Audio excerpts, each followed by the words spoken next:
डोडो TV.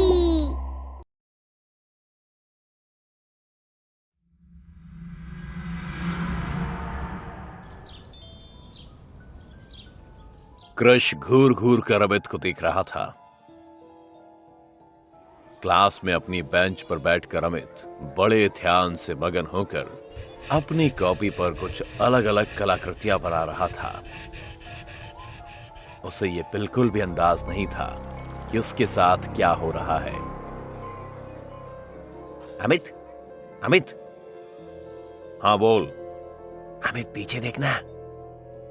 Amit पलटकर पीछे देखता है पर उसे कुछ दिखाई नहीं देता। क्या हुआ? क्या है मेरे पीछे? तुझे सच में कुछ नहीं दिख रहा क्या? क्रश तू पागल हो गया है क्या? क्रश कुछ समझ नहीं पा रहा था। दरअसल क्रश को जो दिख रहा था वो कोई और नहीं देख सकता था, क्योंकि उसके पास एक ऐसी शक्ति थी जिससे उसकी आंखें इंसानों को उनके जीवन में तो देख ही सकती थी, साथ ही मरने के बाद भी उन्हें देख सकती थी। अमित के पीछे एक लड़की खड़ी थी। वो एक आत्मा थी। स्कूल ड्रेस में थी वो, पर जहां तहां उसकी ड्रेस फटी हुई थी और खून बह रहा था। बाल खुले हुए थे, बिखरे बिखरे से। अब वो अमित की जगह क्रश को घूर रही थी। क्रश उसे देखकर डर रहा था, पर क्लास के बाकी बच्चे अपनी नॉर्मल रूटीन में लगे हुए थे। उन्हें तो वो आत्मा दिखाई नहीं दे रही थी।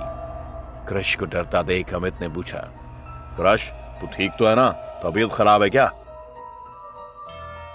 हाँ मैं ठीक हूं। वो अपना पसीना पोंछते पोंछते क्लास से बाहर निकल जाता है। उसके पीछे पीछे आत्मा भी निकल जाती है। वो जाकर पहले खाली क्लास में घुसकर दरवाजा बंद कर लेता है, पर वो आत्मा भी अचानक वहां प्रकट हो जाती है।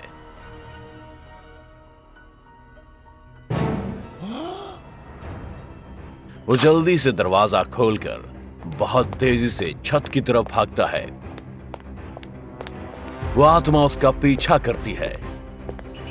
भागते भागते वो छत पर पहुंच जाता है। पीछे पलटकर देखता है तो वहां कोई नहीं दिखाई देता, पर जैसे ही वापस आके मुड़ता है तो आत्मा वहीं खड़ी रहती है। क्रश जोर से डर कर चिल्लाता है, तुम मुझे देख सकते हो? हाँ, पर तुम मेरे पीछे क्यों पड़ी हो?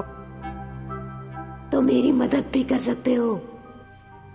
नहीं, बिल्कुल नहीं। सुनो, मुझे तुम्हारी मदद की बहुत जरूरत है। उसके डर से पीछे पीछे सरकते हुए क्रश जमीन पर गिर जाता है और वहीं बैठ जाता है। वो आत्मा उसके पास आती है और उसके पास बैठ जाती है। तुमने मुझे पहचाना नहीं क्या? नहीं, और मैं पहचानना भी नहीं चाहता। अमित तुम्हारा दोस्त है क्या? हाँ, उसके गले में एक ताबीज है, क्या वो तुम मुझे लाकर दे सकते हो? तुम मुझे दिख रही हो पर बाकियों को नहीं दिख रही। इसका मतलब है तुम एक आत्मा हो। तो तुम्हें ताबीज की क्या जरूरत पड़ गई? तुम जैसों से बचने के लिए तो जिंदा इंसान ताबीज पहनते हैं।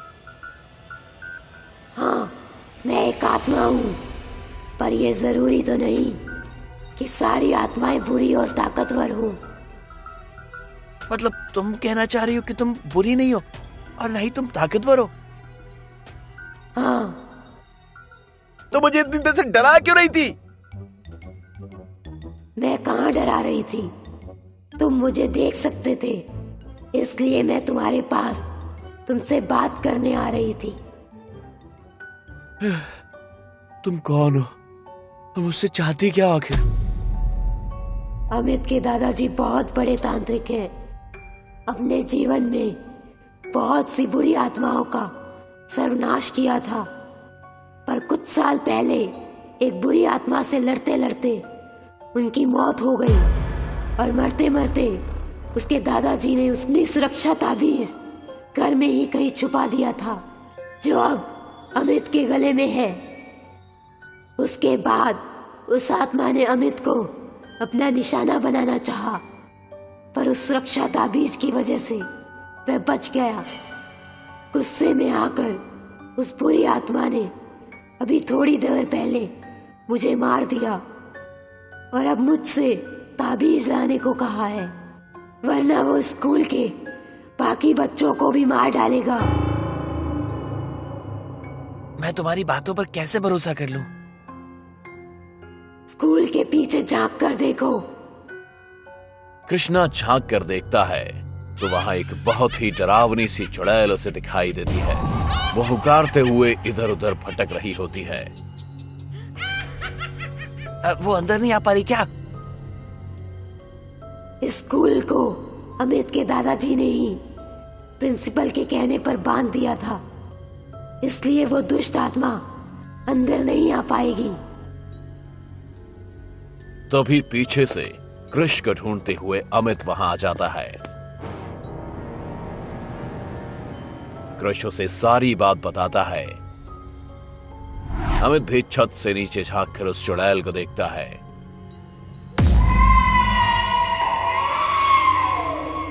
अगर मेरे दादाजी इसकी वजह से मरे हैं तो इससे हमारा जीत पाना मुश्किल है, पर हम प्लान बनाकर इसका सफाया कर सकते हैं। वो लोग प्लान बनाते हैं और प्लान के मुताबिक कृष ताबीज लेकर उस चुड़ैल के पास जाता है। वो कृष के हाथ में ताबीज देखकर पागल होने लगती है। तभी ऊपर से उसी स्कूल के आंगन में बने कुएं का पवित्र जल अभिमंत्रित करके हमें तो उस बुरी आत्मा पर फेंक देता है और कृष उस ताबीज को जैसे ही उस बुरी आत्मा से सटाता है, वैसे ही वो चुड़ैल धुआं बनकर हवा में उड़ जाती है। अमित कृष का हाथ पकड़ लेता है और उसकी शक्ति के माध्यम से मुड़कर आत्मा की तरफ देखता है। मुझे माफ कर दो, मेरी वजह से तुम्हारी जान गई। हो सकता है मेरी जिंदगी इतनी ही हो, पर मुझे खुशी है कि तुम्हारी और कृष की मदद से स्कूल के बाकी बच्चों की जान बच गई।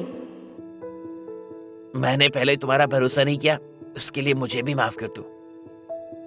तुम लोग अपना ख्याल रखना और तुम दोनों अपनी अपनी शक्तियों का इस्तेमाल जन कल्याण के लिए ही करना। इतना कहकर वो आत्मा भी हवा में गायब हो गई।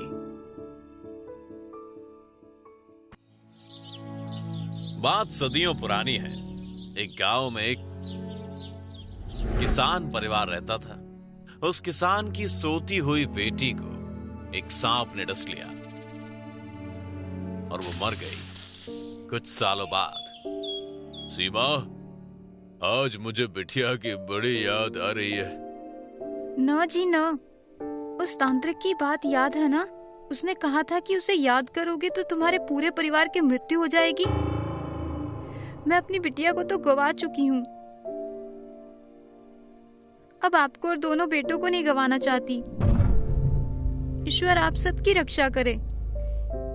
तभी ढोल की आवाज आने लगी। ढोल बजाने वाले ने ढोल बजाकर ऐलान किया, सुनो सुनो सुनो गांव वालों, गांव के लोग, आज से पास के जंगल में हर दिन एक गाड़ी खाना और एक घड़ा पानी भिजवा देना, नहीं तो वो गांव में आ जाएगी और तबाही मचा देगी। सुनो सुनो सुनो।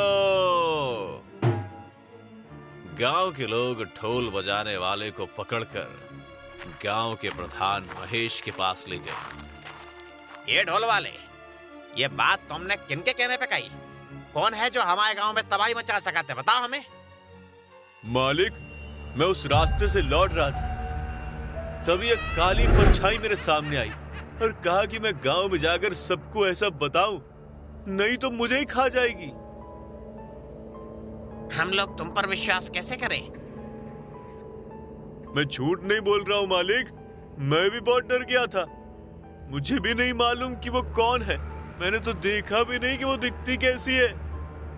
बस वो रास्ते से हटी और मैं भाग कर आया हूँ। ये तो बहुत बड़ी समस्या है, मुझे तो बड़ी चिंता हो रही है। नहीं नहीं, ऐसा कुछ भी नहीं होगा, आप लोग चिंता ना करें, मैं देखता हूँ क्या चाहती है वो, कुछ तो करना ही होगा।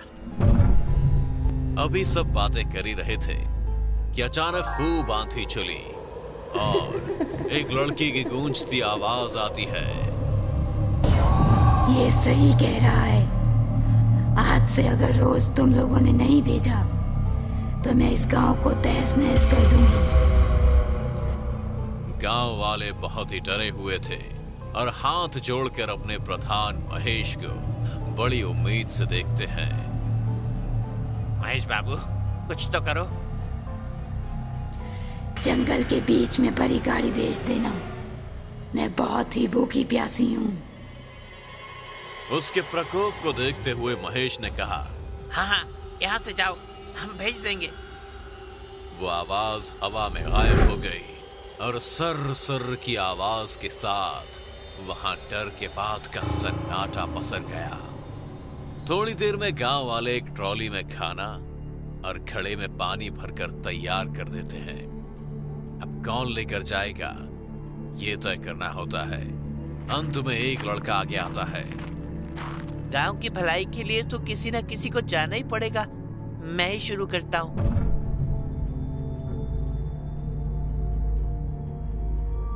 और वो ट्रॉली लेकर निकल जाता है।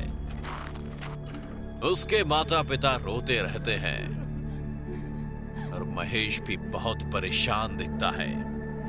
वो लड़का लौटकर नहीं आता है।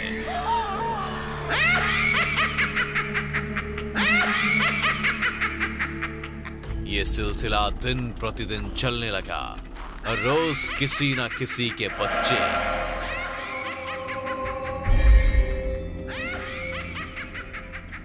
बलि का बकरा बनने लगे।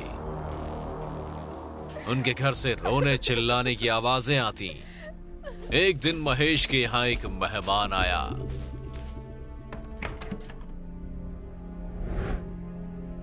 तभी पड़ोस से रोने की आवाज आने लगी। अरे महेश, पड़ोस में लोग क्यों रो रहे हैं? ऐसा क्या हो गया है? क्या बताऊं भाई, ऐसी बात है कि हर रोज एक ना एक घर का बेटा जान समझकर मरने जाता है। अगर नहीं भेजा तो एक ही दिन में पूरा गांव उजड़ जाएगा।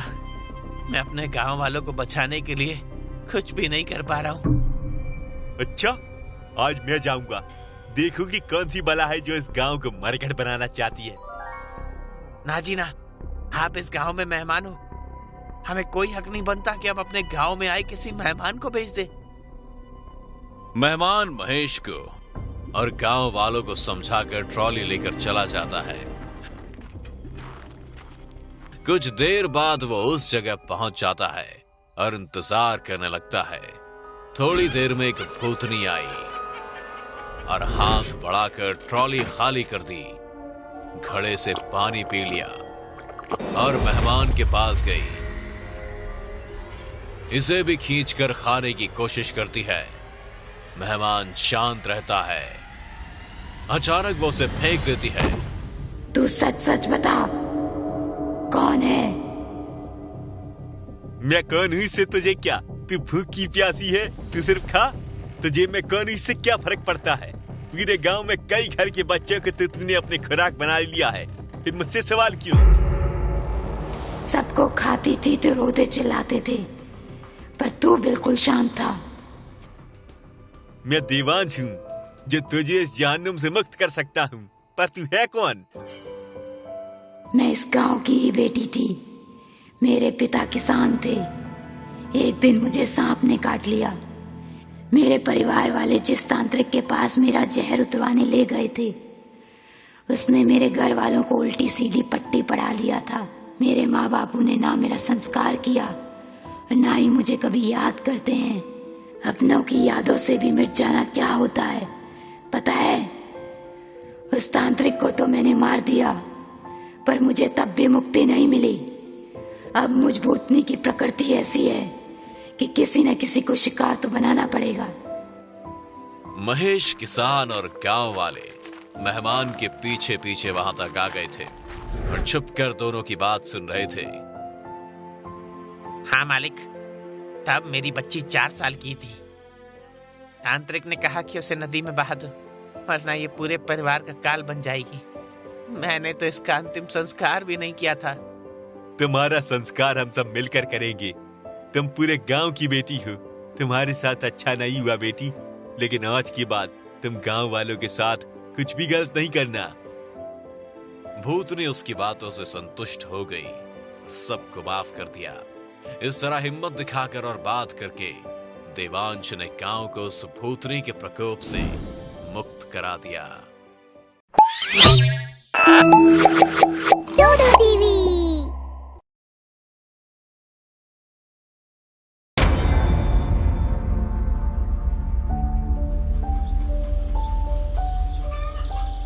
राजू एक चरवाहा था जो गांव की गाय भैंसों को चराया करता था। एक बहुत ही सुंदर और सीधा साधा लड़का था। उसके पिताजी की मृत्यु 3 महीने पहले हो गई थी। वो अपनी मां के साथ गांव में ही रहा करता था। रोज की तरह राजू आज भी सुबह जल्दी उठ गया और अपनी गायों का दूध धो रहा था। तभी आवाज आई, अरे राजू, कल मेरी ससुराल से 2 गायें आई हैं, उन्हें भी चराने के लिए ले जाना। राजू ने हाँ में सर हिला दिया। माँ, रोटी गुड़ बांध दे, जब तक मैं गांव की गाय हाक कर लाता हूं। और गायों को चराने के लिए ले गया। राजू अपनी गाय भैंसों को एक खेत से दूसरे खेत, एक गांव से दूसरे गांव और कभी कभी जंगलों पहाड़ियों पर भी ले जाया करता था।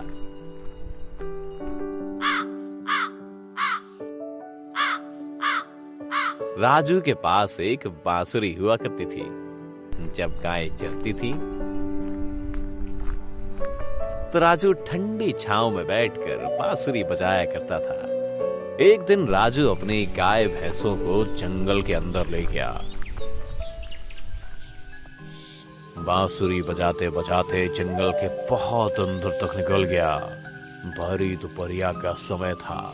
वो थोड़ा आराम करने के लिए एक पेड़ के नीचे बैठ गया और अपनी बांसुरी बजाने लगा। तभी राजू को तेज प्यास लगी और पानी की तलाश में जंगल में इधर उधर वो घूमने लगा। अचानक उसे एक बरगद के पेड़ के पास कुआं दिखा। अरे, ये कुआं तो बहुत पुराना दिखता है, इसमें पानी है या नहीं? वो कुएं में झांकता है। ओ, इसमें तो पानी बहुत गहराई पर है।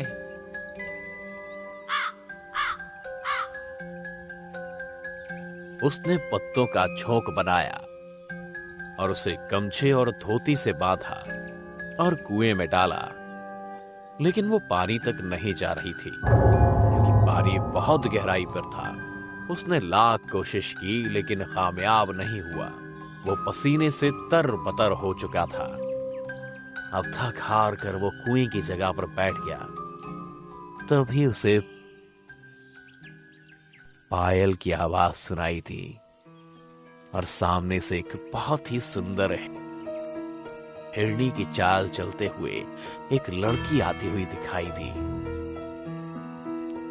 उसकी सुंदरता पर राजू मंत्रमुग्ध हो जाता है और उसकी सुंदरता का पान करने लगता है। तभी किशोरी उसके पास आती है और शरारतीपन से पूछती है, क्या प्यास लगी है? पानी पीना है? राजू कुछ नहीं बोला, बस हाँ में सर हिला देता है। किशोरी अपने हाथों की अंजलि बनाती है और कुएं में झुककर अपने हाथों में पानी ले लेती है और राजू की तरफ बढ़ाती है। राजू भी अंजलि बनाता है और अपने मुंह से सटा लेता है और पानी पीने लगता है। राजू पानी की तरफ कम ध्यान दे रहा था और किशोरी के चेहरे की सुंदरता का पान कर रहा था और पानी जमीन पर गिर रहा था। किशोरी भी उसे पानी पिला रही थी। ना किशोरी की अंजलि से पानी कम हो रहा था और ना ही राजू की प्यास बुझ रही थी। यह सिलसिला कम से कम आधा घंटा चलता रहा। ये तो मुझे देख ही जा रहा है। और पानी पिलाऊं या बस? राजू ने ना के उत्तर में सर हिला दिया। अब मैं चलूं?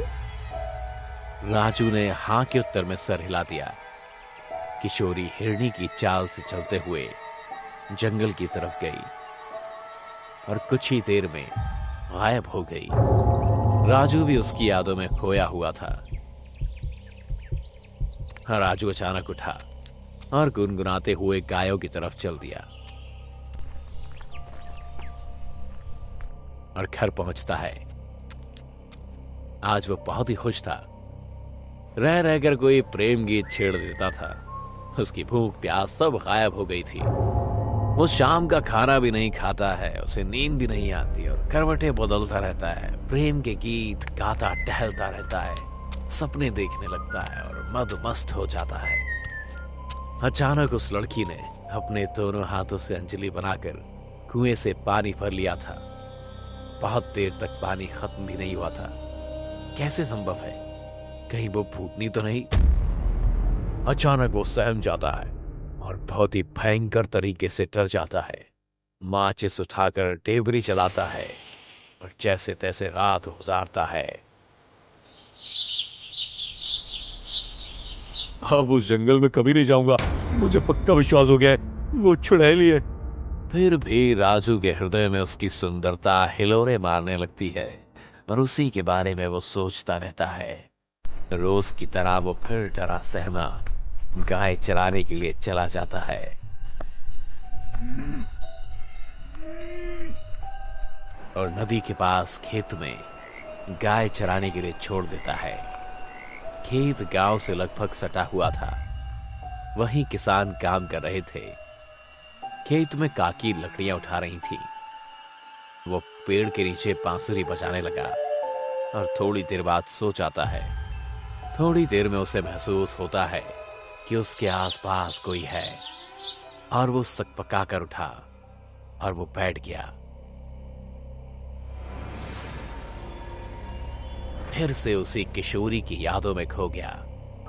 अचानक उसके चारों ओर हवा चलने लगती है और किशोरी उसके सामने खड़ी हो जाती है। राजू डर जाता है और कुछ भी बोल नहीं पाता है। तुम कल से मेरे बारे में ही सोच रहे हो ना? राजू डरते हुए हाँ कहता है। मैं तुम्हें डराने नहीं आई हूँ, तुम्हें अपनेपन का एहसास कराने आई हूँ। मुझसे डरो नहीं, मैं कुछ नहीं कहूंगी। क्या अपने लोगों से भी अपने लोग डरते हैं? अब राजू का डर थोड़ा कम होने लगा था और किशोरी के रूप को वो निहारने लगा था। और फिर किशोरी उसको गले लगा लेती है। दोनों मानो प्यार के समुद्र में डूब गए थे। राजू उसकी आंखों में देखने लगा और देखते ही देखते किशोरी की आंखें खून जैसी लाल हो जाती हैं। वो धीरे धीरे एक भयानक चुड़ैल का रूप ले लेती है। राजू उसको देखकर बहुत ही ज्यादा डर जाता है। वो चुड़ैल अपना विकराल रूप ले लेती है और जोर जोर से हंसने लगती है। आज तू फंसा है मेरे जाल में। मैंने ना जाने तुझ जैसे कितने नौजवानों का दिल निकाल के खाया है और आज तेरा खाऊंगी मैं। डर के मारे राजू के मुंह से कोई आवाज नहीं निकल पाती। वो जैसे तैसे वहां भागने की कोशिश करता है, लेकिन चुड़ैल पीछे से अपने बड़े बड़े नाखून उसकी पीठ में घुसा देती है और अपने पास ले आती है। चुड़ैल उसको अपनी जांघों पर रखकर अपने नाखून उसकी छाती में घुसा देती है और उसका दिल निकाल कर खा जाती है।